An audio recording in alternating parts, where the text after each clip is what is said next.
The wrench didn't slip. Marcus Johnson never let it slip.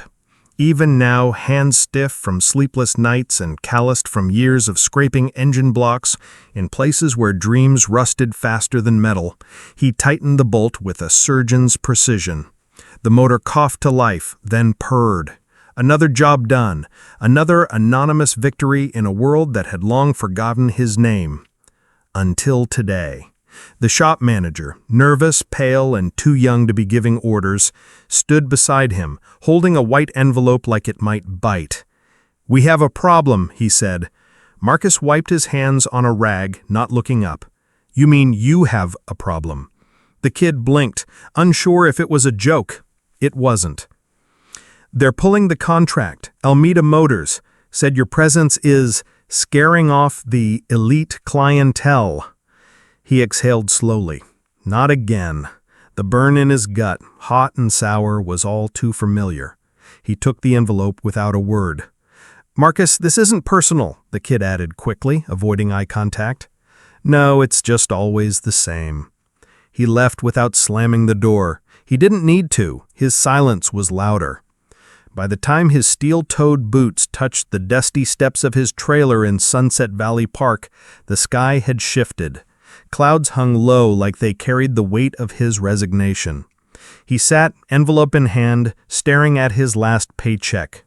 It was enough to cover maybe 2 months of rent, 3 if he skipped meals, 4 if they cut the internet. 16-year-old Zoe would be home soon. He didn't want her to see him like this. She didn't need to know yet that her father, once a rising star in the world of hybrid engine engineering, had been reduced to fixing fan belts for people who wouldn't shake his hand. And then he heard it. A car engine sputtering, stalling, trying to cling to life. He looked up. A champagne-colored Range Rover, clean, sleek, and wildly out of place, rolled up the gravel road, wheezing smoke from under its hood. He stood slowly, instinct pulling him upright before his mind even caught up. The car stopped 10 feet from him, engine gasping its final breath. The door swung open. Out stepped a woman, early 30s, perfectly manicured, dressed like she'd just stepped out of a boardroom. She held her phone high like it was a weapon, scanning for signal. Then she saw him. "Are you a mechanic?" she asked, breath clipped and tone impatient. "I'm an automotive engineer," he said flatly. "Even better," she muttered, tossing her phone onto the seat. "I've got a meeting in less than an hour and this dang thing just died on me. I already called 3 repair shops. Closest one said 2 hours. Can you fix it?" Marcus glanced at the vehicle, noting the sleek Sinway Quantum ZX badge on the side. Of course. Of all the cars in the world to break down in front of his home, it had to be one of those. He walked over, lifted the hood, and inhaled the unmistakable scent of coolant burning off metal.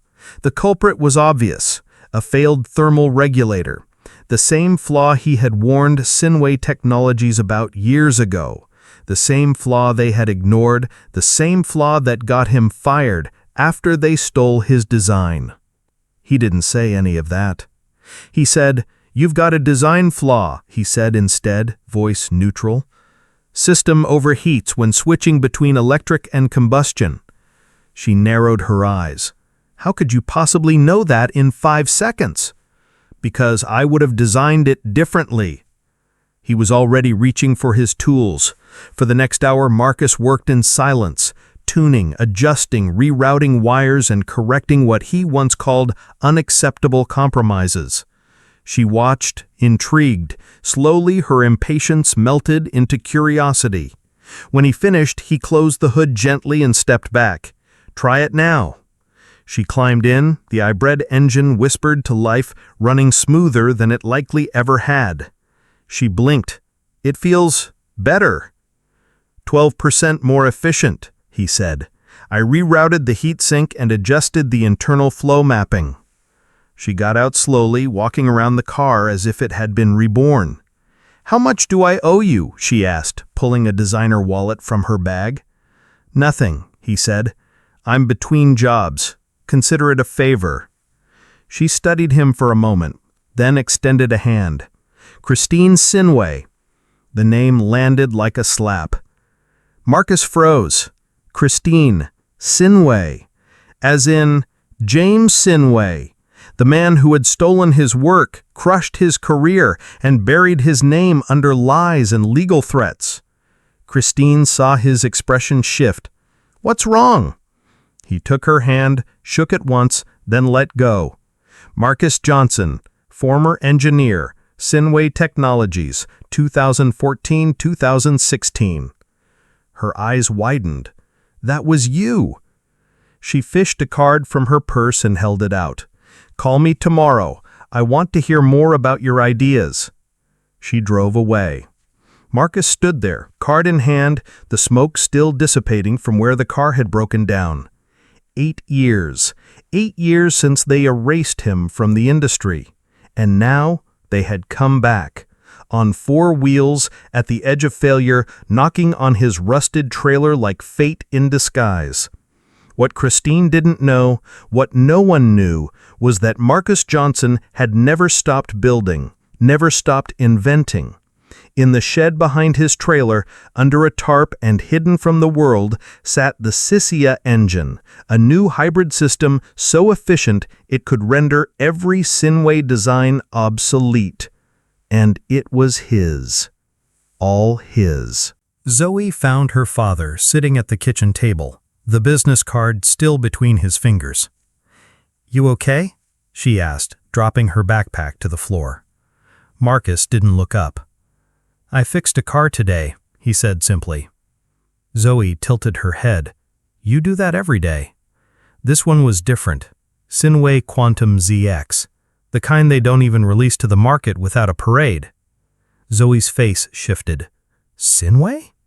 He nodded. "Christine Sinway, sister of James, director of operations." Her jaw clenched.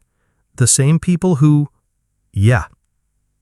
She sat across from him, folding her arms. "Are you going to call her?" Marcus stared at the card. "I don't know." Zoe leaned forward, voice steady. "You always tell me life doesn't give second chances. Maybe this is one." That night, Marcus stood in the shed behind the trailer, staring at his creation. The Sissia system, sleek, powerful, silent. While Sinway's stolen hybrid tech pushed 22% efficiency, this monster achieved 58% on preliminary runs, more than double. He'd built it from scrap parts, recycled batteries, and genius they couldn't erase. The irony was cruel. They had stolen his past. But what sat in this shed was the future. He made the call. The next morning, Marcus pulled up in his weathered Dodge Ram to the shimmering glass walls of Sinway Technologies. The contrast was offensive. The security guard looked at him twice before confirming the appointment and letting him in. Christine met him in the lobby, no handshakes this time, just a curt nod. "Thanks for coming." He followed her through the marble corridors, past photos of James shaking hands with senators and smiling in front of concept cars. Then, in the corner of a team photo, Marcus saw a younger version of himself, before everything had collapsed. Christine led him to her office and closed the door. "I checked your file. I'm sure it was interesting. It said you settled out of court, confidentially." Marcus didn't flinch. "It said a lot of things." She tapped her pen against the desk. "We're having problems with our new thermal regulator. You already identified the flaw yesterday. I'm offering you a short-term consulting role, very generous terms." She slid the folder to him. The number made him raise an eyebrow, but not speak. "I need time," he said. "Of course. In the meantime, let me show you the lab." As they passed through the hallway, Marcus's eyes locked on a steel door labeled IP Archive, secured access only. Inside that room, he knew, were the papers that rewrote history, his history, the settlement, the signatures, the lie. In the lab, dozens of engineers bustled around futuristic rigs and diagnostics. Christine introduced him to the head of the hybrid team. "Dr. Raymond Wong," she said. Wong's eyes widened when she said Marcus's name. "Wait, Marcus Johnson, the SIHV 2000 designer? That's me, Marcus replied, already examining the monitor. Wong stepped closer. I studied your work. It was revolutionary. A silence fell, one filled with reverence and tension. Suddenly, the door burst open. What the hell is he doing here? James Sinway stormed in, fury etched across every inch of his designer suit. I thought you were in Shanghai, Christine said coldly. I came back early, and I find this man, this thief, trespassing in my lab? All eyes turned to Marcus. He didn't move. Christine stood between them. We brought him in as a consultant. The quantum project is stalling. Out, James barked. Now. Marcus turned slowly to Christine. I see the culture hasn't changed. Security, James called out. Escort him off the premises. As the guards approached, Marcus calmly placed the prototype report on the desk and walked without a word. No drama, just dignity. But as he reached the elevator, Raymond Wong passed him, just briefly, and slipped something into his pocket. A flash drive. That night, Marcus plugged it into his laptop. A simple message appeared. I know what he did to you. I'm not the only one. Wong. Attached were emails, memos, and documents, internal files proving that James had not only manipulated evidence to destroy Marcus's reputation, but had done it to others too. He bribed witnesses, buried test data, reattributed patents. Most of the victims were engineers of color. Marcus stared at the screen, fists clenched. The injustice was larger than his own pain. It was systemic, and now he had the evidence. 3 days later, Marcus met Raymond Wong in a quiet coffee shop outside the city. This is everything, Wong said, sliding over a larger flash drive. He's doing it again. To me, to others. You were just the first. Marcus stirred his coffee. Why help me? Because he's about to claim my new design as his nephew's. I've seen the transfer memos already drafted. He'll gut me next. Marcus nodded. Then it's time we finished what he started.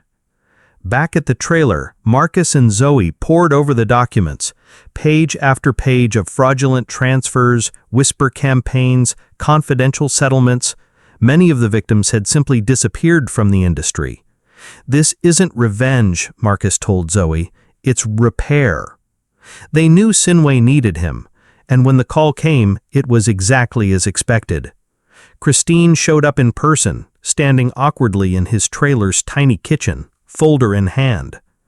James doesn't know I'm here, she said quietly, but we're out of time. The quantum launch is in 3 days. If we don't fix the regulator, the entire platform collapses. Marcus took the folder and flipped it open. Double the salary, royalties, a non-disclosure clause. He ignored that. My conditions, Marcus said. Full lab access, no supervision, and Zoe works with me. Your daughter? She's my assistant. Christine hesitated, then nodded. Fine. They walked out together as the sun rose behind them, two unlikely allies about to crack open a world built on lies. Marcus Johnson walked through the gleaming halls of Sinway Technologies like a man reborn. But he wasn't here to belong. He was here to finish a war that started in whispers and ended in thunder. At his side, Zoe carried a hard-shell case no bigger than a violin, but inside was the culmination of 8 years of sweat, silence, and secret brilliance. The Cissia system, the engine that would change everything. Christine escorted them past curious eyes and hushed murmurs. The lab techs tried not to stare at the teenage girl walking beside the infamous man once accused of theft. You have 24 hours, Christine said, stopping at the entrance to the prototype bay. Final diagnostics begin tomorrow at dawn. Marcus gave a slow nod. That's all we'll need. Inside the lab was a nerve center of anxiety. The Quantum ZX prototype sat half disassembled, exposed like a patient in emergency surgery.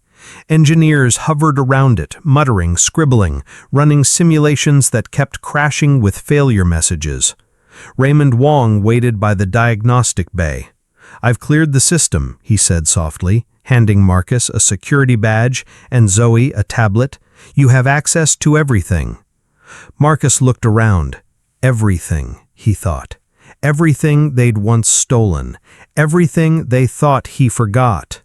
They didn't know he remembered everything. For the next 18 hours, father and daughter worked like clockwork.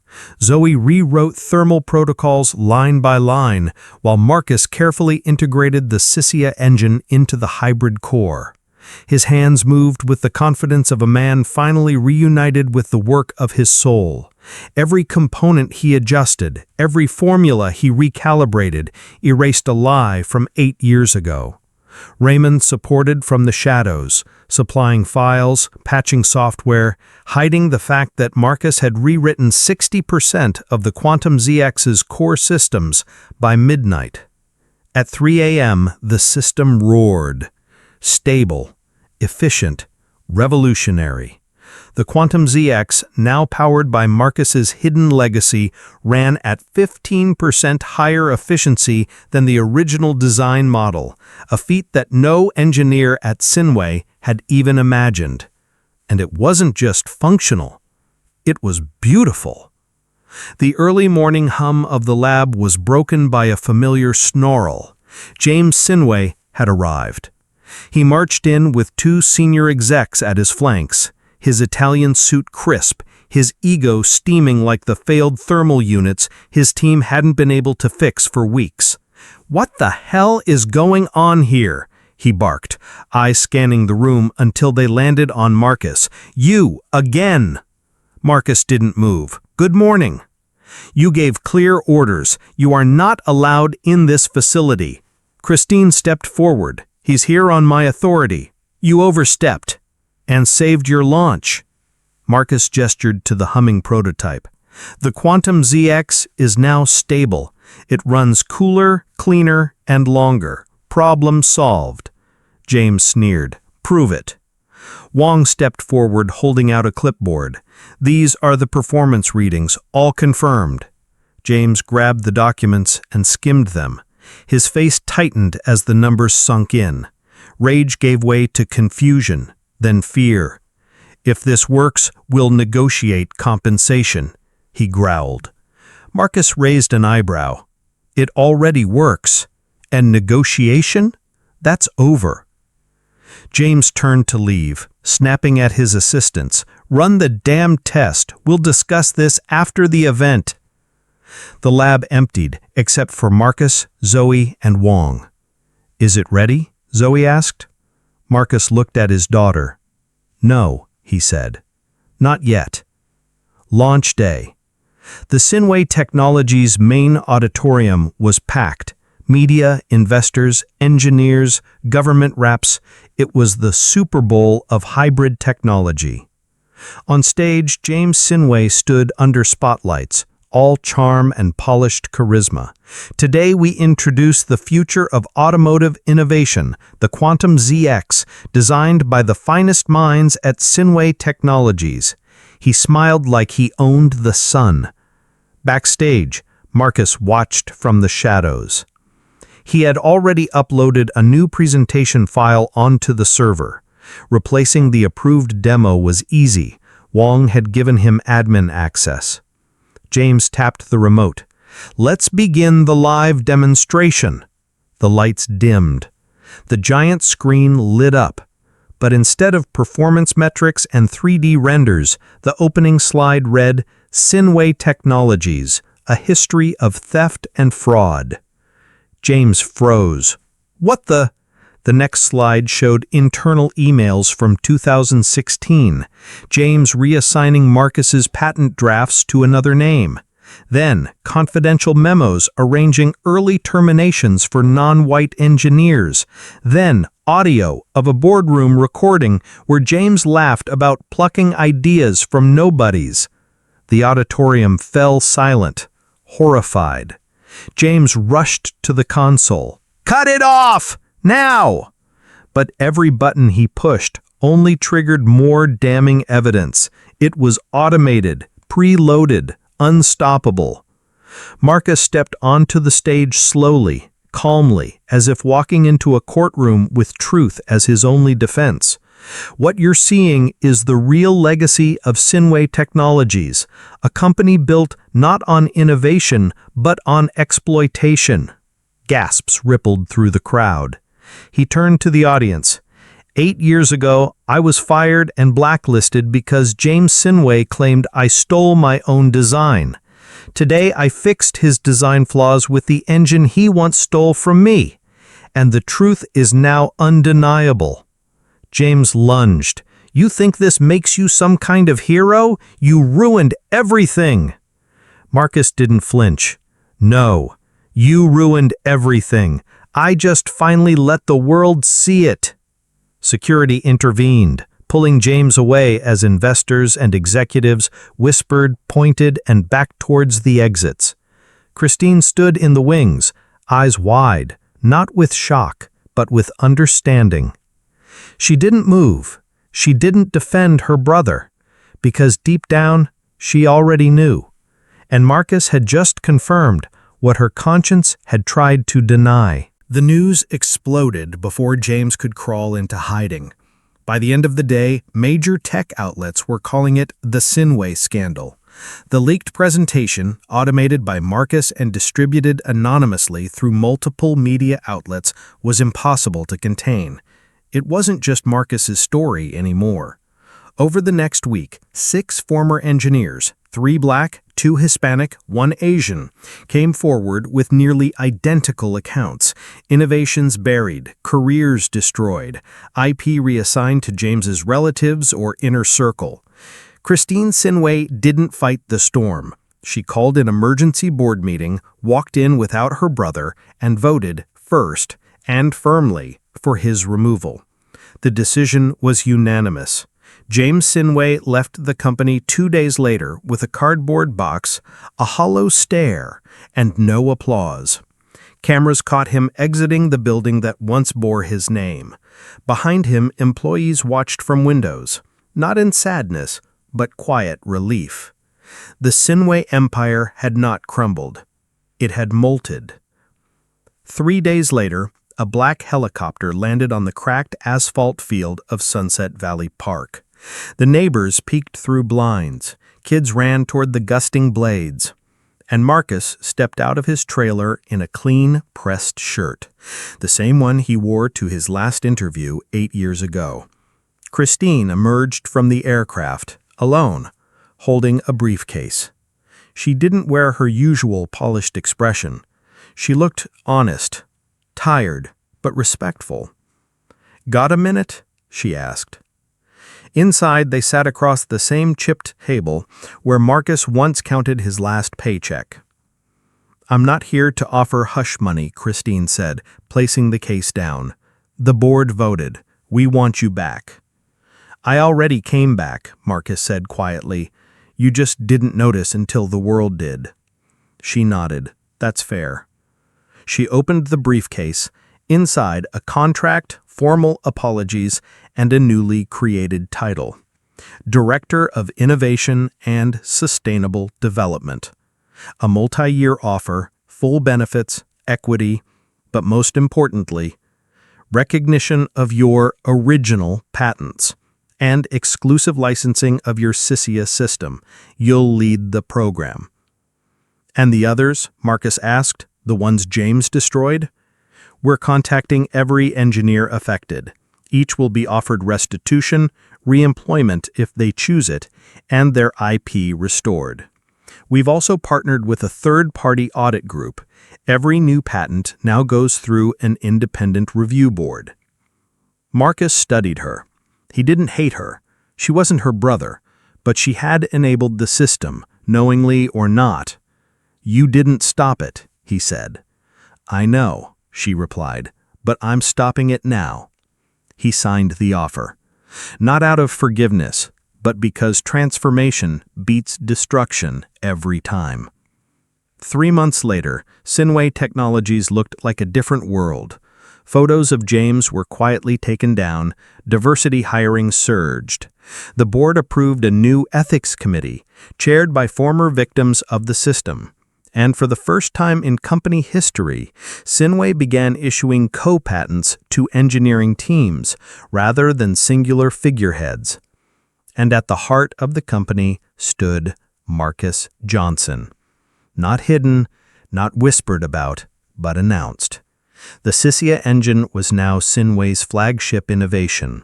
His name, long absent from conference banners, now appeared in bold on every industry publication. But Marcus didn't just innovate. He built. With part of his settlement, he launched the Johnson Foundation for Minority Engineers, a mentorship and grant program for marginalized engineers shut out by systemic bias. The foundation provided labs, startup capital, and, most importantly, visibility. Raymond Wong joined Marcus's team as co-lead. Zoe, now attending college on a full engineering scholarship, interned with the foundation and led outreach efforts. Their garage had grown into a movement. And yet, Marcus never forgot the small things. He never forgot the trailer. He didn't burn it down or sell it. He visited Sunset Valley Park every month, giving free diagnostics to neighbors. Kids watched with wide eyes as he opened hoods and explained combustion transitions like they were magic tricks. Sometimes Christine visited too, not for meetings, just to sit and listen. One afternoon, as they reviewed Sysia's expanding applications into marine and aerospace transport, she asked him, "You had every chance to destroy Sinway entirely. Why didn't you?" Marcus didn't answer right away. He closed the folder and looked out the window. "Destruction is easy," he finally said. "Transformation takes vision." The real moment of satisfaction didn't come at a boardroom. It came on a spring morning when Marcus and Zoe were returning from an innovation summit where he had just delivered a standing ovation keynote. They stopped at a gas station outside town, and parked beside them was a dusty pickup, Almeida Motors, the shop that once fired him. He stared at Marcus, recognition dawning. Marcus smiled. He didn't speak. He didn't need to. Some victories don't need to be declared. They're simply lived. By the time Zoe finished her second year of college, the Johnson methodology was being taught at 3 universities. It emphasized ethical design practices, communal innovation, and fair attribution systems. During a podcast interview, a journalist asked Marcus, "What would you say to someone who's been wronged like you were?" He paused, then leaned toward the mic. "Don't waste your energy trying to burn down the buildings built on your back. Build something they can't ignore. Document everything. Innovate relentlessly. And when they look back, make sure your name is carved into the future, not buried in the past." He tapped the mic. "And if they ever try to bury you again, remember this: you're a seed."